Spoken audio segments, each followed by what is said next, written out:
Hello friends, आज हम आपके साथ में आम की एक ऐसी रेसिपी शेयर करने जा रहे हैं जिसे बनाने के बाद उस एक रेसिपी से आप 4 तरह की रेसिपी मिनटों में बना सकते हैं। आम की इस रेसिपी को बनाने से एक फ़ायदा ये है कि जब आम का सीज़न ऑफ हो जाएगा तब भी आप इस रेसिपी से आम की 4 तरह की रेसिपीज़ बनाकर बहुत आराम से आम का मज़ा ले सकते हैं। तो चलिए आम की ये झटपट बनने वाली रेसिपी बनाना शुरू करते हैं। लेकिन उससे पहले आप सभी लोगों से सविनम्र निवेदन है कि प्लीज़ अगर आपको हमारी ये रेसिपी पसंद आए, वीडियो अच्छा लगे तो प्लीज़ हमारे वीडियो को लाइक करना, शेयर करना, कमेंट करना बिल्कुल मत भूलिएगा और चैनल से जुड़ने के लिए चैनल को सब्सक्राइब भी कीजिएगा। आम की इस रेसिपी को बनाने के लिए हमने यहाँ पर एक बड़ा पका हुआ आम लिया है और 2 कच्चे आम लिए हैं और मैंने इन आमों को अच्छे से पहले वॉश कर लिया है और अब हम इन आमों को पील आउट करेंगे। आम को पील आउट करने के बाद हमने आम को छोटे छोटे टुकड़ों में चॉप कर लिया है और आम के शीट्स को अलग कर दिया है। मेज़रमेंट के लिए हमने आम को कटोरियों में रख लिया है। तो पके हुए आम 2 कटोरी हैं और कच्चा आम 1 कटोरी है। कटोरियों से हमने आम का मेज़रमेंट इसलिए किया है ताकि आगे की सामग्री भी हम इन्हीं कटोरियों से मेज़रमेंट करेंगे। तो आप भी कोई कटोरी या कप ले लीजिए और उसी से सारी सामग्री का मेज़रमेंट कीजिए। और अब हम इनकी प्यूरी बनाएंगे। तो प्यूरी बनाने के लिए हम एक मिक्सी का जार लेंगे और इस जार में हम ये आम डाल देंगे। एक बार में जितना आम मिक्सी के जार में आएगा उतना आम ही हम डालेंगे, बाकी बचा हुआ आम हम दूसरे बैच में पीस लेंगे। आम डालने के बाद अब हम जार को बंद कर देंगे और इन आमों को पीस लेंगे। और ये हमने आम का पेस्ट बनाकर तैयार कर लिया है और इसी तरह हम बचे हुए आम का भी पेस्ट बनाकर तैयार कर लेंगे। ध्यान रखिएगा कि आम का हमें बिल्कुल महीन पेस्ट बनाना है। पेस्ट बनाने के बाद अब हम एक कढ़ाई लेंगे और इस कढ़ाई में हमने जो आम का पेस्ट बनाया है उसे डाल देंगे। आम का पेस्ट ऐड करने के बाद अब हम इसमें ऐड करेंगे थोड़ा सा पानी।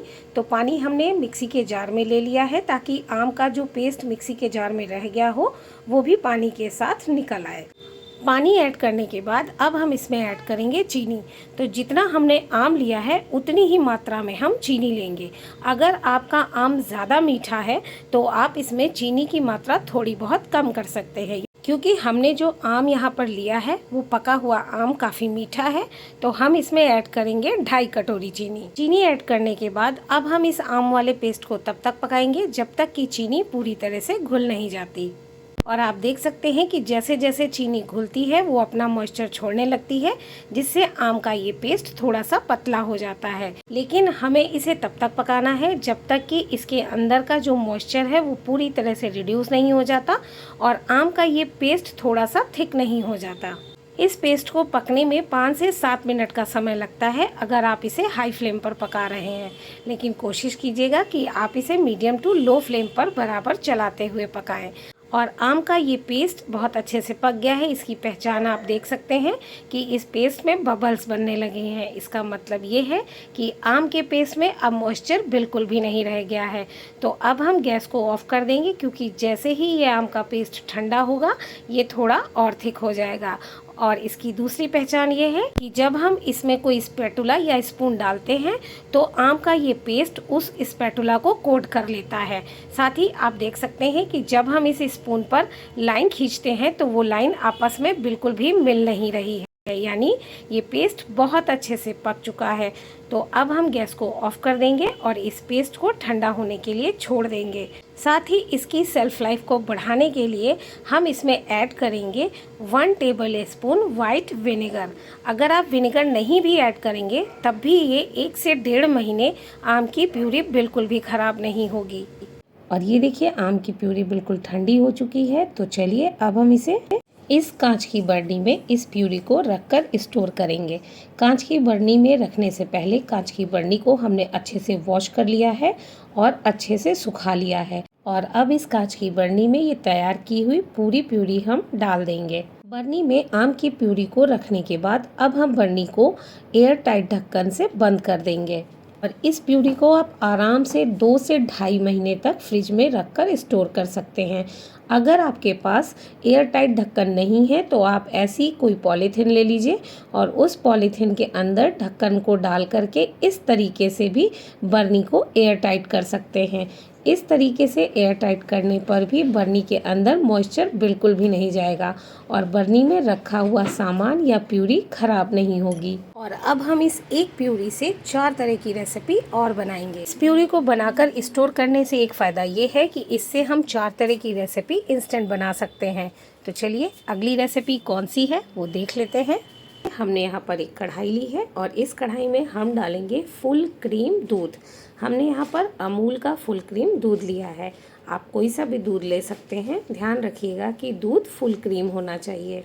दूध लेने के बाद अब हम इस दूध को पकाएंगे और दूध को हमें तब तक पकाना है जब तक कि दूध का 1/4 हिस्सा रिड्यूस नहीं हो जाता। और ये देखिए दूध में एक बॉयल आने वाला है और जैसे ही दूध में एक बॉयल आने वाला होगा वैसे ही हम दूध को किसी स्पैटुला से चला देंगे ताकि दूध कढ़ाई से बाहर ना गिरे और दूध को बराबर चलाते हुए हमें पकाना है। और ये देखिए आप देख सकते हैं कि दूध को पकते पकते दूध का 1/4 हिस्सा रिड्यूस हो चुका है। साथ ही कढ़ाई के चारों तरफ जो दूध की मलाई लग जाती है उसे भी हम हटाते हुए दूध में मिक्स करते जाएंगे। और जब दूध का 1/4 हिस्सा रिड्यूस हो जाएगा तब हम इसमें ऐड करेंगे 1 कटोरी मिल्क पाउडर और इसे भी हम दूध में चलाते हुए मिक्स कर देंगे और दूध को बराबर चलाते हुए पकाते रहेंगे तब तक जब तक दूध थोड़ा सा थिक नहीं हो जाता।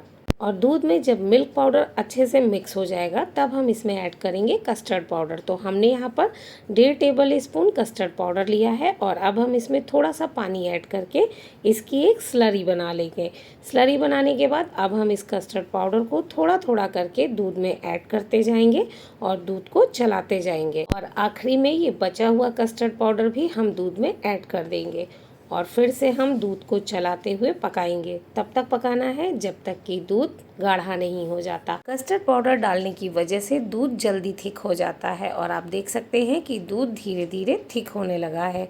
लेकिन अगर आप कस्टर्ड पाउडर या मिल्क पाउडर दूध में नहीं ऐड करना चाहते तो दूध को आपको थोड़ी देर ज़्यादा पकाना होगा। जैसे ही दूध थोड़ा थोड़ा थिक होने लगेगा तब हम इसमें ऐड करेंगे टेस्ट के अकॉर्डिंग चीनी। चीनी ऐड करने के बाद हमें दूध को फिर से पकाना है और तब तक पकाना है जब तक कि चीनी अच्छे से घुल नहीं जाती। और ये देखिए चीनी बहुत अच्छे से घुल गई है, साथ ही दूध भी बहुत अच्छे से पक गया है। इसकी पहचान ये है कि आप देख सकते हैं कि दूध के ऊपर बबल्स भी आने लगे हैं। दूसरा तरीका पहचान करने का ये है कि जब हम दूध में स्पून डालकर देखते हैं तो दूध स्पून को कोट कर लेता है। इसका मतलब कि दूध बहुत अच्छे से पक चुका है। और अब हम गैस को ऑफ कर देंगे और इसे ठंडा होने के लिए छोड़ देंगे और ये कस्टर्ड रबड़ी बनकर तैयार हो गई है। आप चाहें तो इसमें इलायची पाउडर भी ऐड कर सकते हैं। मैंगो प्यूरी से अगली रेसिपी बनाने के लिए हमने थोड़ी सी मैंगो प्यूरी बाउल में ही छोड़ दी थी और अब हम इसमें ऐड करेंगे ये ठंडी ठंडी कस्टर्ड रबड़ी। क्योंकि ये रबड़ी काफ़ी हद तक ठंडी हो गई है और काफ़ी थिक हो गई है तो इस रबड़ी को पहले हम अच्छे से मिक्स कर लेंगे। और कस्टर्ड रबड़ी को अच्छे से मिक्स करने के बाद अब हम इस पूरी कस्टर्ड रबड़ी को मैंगो प्यूरी में ऐड कर देंगे और उसके बाद इसे भी अच्छे से मिक्स कर लेंगे। कस्टर्ड रबड़ी को मैंगो प्यूरी में अच्छे से मिक्स करने के बाद अब हम इससे 2 तरह की रेसिपी बनाएंगे। तो सबसे पहले हम बनाएंगे मैंगो कस्टर्ड। तो मैंगो कस्टर्ड बनाने के लिए हमने यहाँ पर एक बोल लिया है और इस बोल में हम डालेंगे चॉप किए हुए मैंगो ऐड करने के बाद हम इसमें ऊपर से ऐड करेंगे मैंगो कस्टर्ड। और ये देखिए मैंगो कस्टर्ड बनकर तैयार हो गया है, लेकिन इसमें ऊपर से हम थोड़े से डालेंगे चॉप किए हुए मैंगो गार्निशिंग के लिए, ताकि ये मैंगो कस्टर्ड देखने में और सुंदर लगे। खाने में तो ये टेस्टी है ही, देखने में भी ये और सुंदर लगे। चॉप्ड मैंगो डालने के बाद अब हम इसमें ऊपर से डालेंगे थोड़े से चॉप किए हुए ड्राई फ्रूट्स। हमने यहाँ पर चॉप्ड बादाम का यूज़ किया है, आप इसकी जगह पर पिस्ता का भी यूज़ कर सकते हैं। तो 2 रेसिपी बनकर तैयार हो गई हैं। एक बनी है मैंगो प्यूरी और दूसरी बनी है मैंगो कस्टर्ड। और अब हम बनाएंगे अपनी तीसरी रेसिपी, वो भी सबकी फेवरेट रेसिपी है।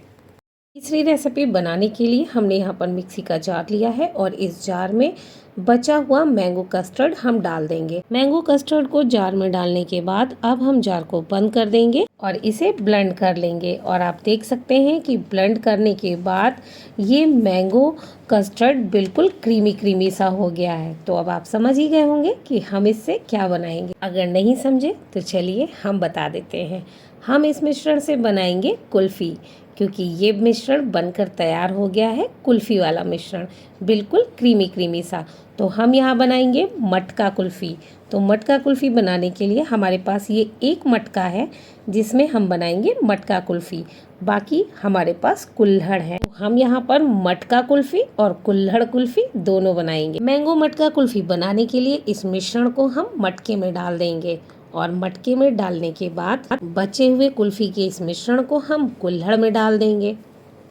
और ये देखिए हमने मटके में और कुल्हड़ में मैंगो कुल्फ़ी वाला मिश्रण डाल दिया है। और अब हम इसे गार्निश करेंगे चॉप किए हुए बादाम से। आप बादाम की जगह पर कोई भी ड्राई फ्रूट्स ले सकते हैं। ड्राई फ्रूट्स ऐड करने के बाद अब हम इन्हें कवर कर देंगे एक सेलोफेन फॉयल से। अगर आपके पास सेलोफेन फॉयल नहीं है तो आप इसे किसी पॉलीथीन से भी कवर कर सकते हैं। कवर हम इसलिए करते हैं ताकि कुल्फ़ी में आइस क्रिस्टल ना बने। मटका और कुल्हड़ को कवर करने के बाद अब हम इसे फ्रिज में रख देंगे 6 से 7 घंटे के लिए, ताकि ये अच्छे से सेट हो जाए। जब तक कुल्फ़ी सेट हो रही है चलिए हम अगली रेसिपी बना लेते हैं। तो अगली रेसिपी बनाने के लिए हमने यहाँ पर एक जग लिया है और जग में ऐड करेंगे मैंगो प्यूरी। आवश्यकता अनुसार जितनी हमें ज़रूरत होगी उसी हिसाब से हम मैंगो प्यूरी यूज़ करेंगे। मैंगो प्यूरी ऐड करने के बाद अब हम इसमें ऐड करेंगे खूब सारी ice cube. Ice cube add करने के बाद अब हम इसमें ऐड करेंगे बिल्कुल ठंडा पानी। और ठंडा पानी ऐड करने के बाद हम इसे अच्छे से मिक्स कर देंगे। और मिक्स करने के बाद ये देखिए बनकर तैयार हो गया है मैंगो शरबत, या आप इसे फ्रूटी भी कह सकते हैं, बच्चों का फेवरेट। तो चलिए अब हम इसे भी सर्व करते हैं। तो मैंगो फ्रूटी को सर्व करने के लिए हम यहाँ पर एक ग्लास लेंगे और उस ग्लास में इस मैंगो फ्रूटी को डाल देंगे। मैंगो फ्रूटी को ग्लास में ऐड करने के बाद अब हम इसे गार्निश करेंगे मैंगो की स्लाइस से। और ये देखिए फाइनली मैंगो फ्रूटी भी बनकर तैयार हो गई। तो चलिए अब हम बनाते हैं अपनी अगली रेसिपी। अगली रेसिपी बनाने के लिए हमने एक बोल लिया है और इस बोल में हमने लगभग 4 टेबल स्पून मैंगो प्यूरी ली है। मैंगो प्यूरी हम आवश्यकता अनुसार लेंगे। मैंगो प्यूरी लेने के बाद अब हम इसमें ऐड करेंगे दही। अब आप समझ ही गए होंगे कि हमारी अगली रेसिपी कौन सी है। आप दही की जगह पे हंकड़ दही भी ले सकते हैं। हमने यहाँ पर नॉर्मल दही लिया है। दही लेने के बाद अब हम इसमें ऐड करेंगे थोड़ी सी आइस क्यूब। आइस ऐड करने के बाद अब हम इसे किसी हैंड विस्कर से या मथानी से अच्छे से मथ लेंगे।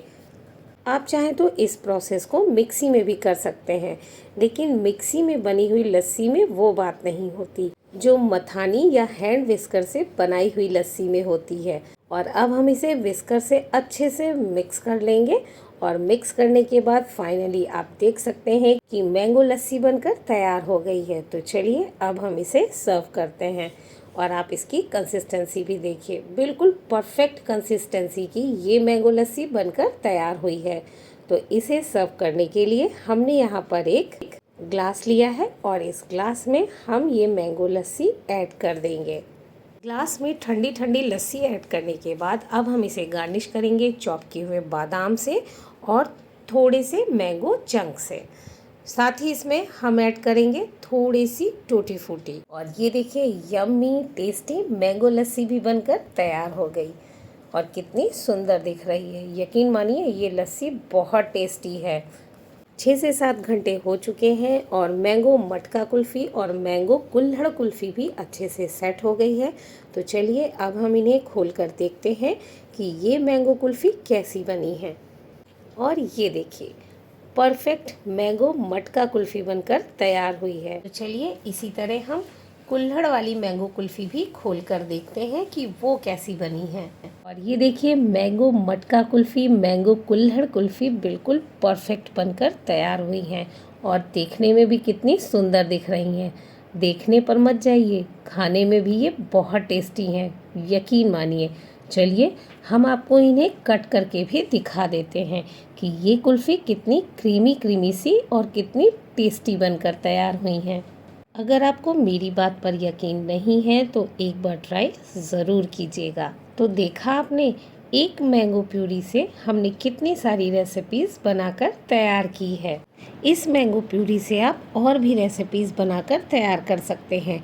जैसे कि आप इस मैंगो प्यूरी से मैंगो केक भी बना सकते हैं, वो भी बहुत आसानी से। तो आपको हमारी ये सभी रेसिपीज़ कैसी लगी हमें कमेंट करके ज़रूर बताइएगा।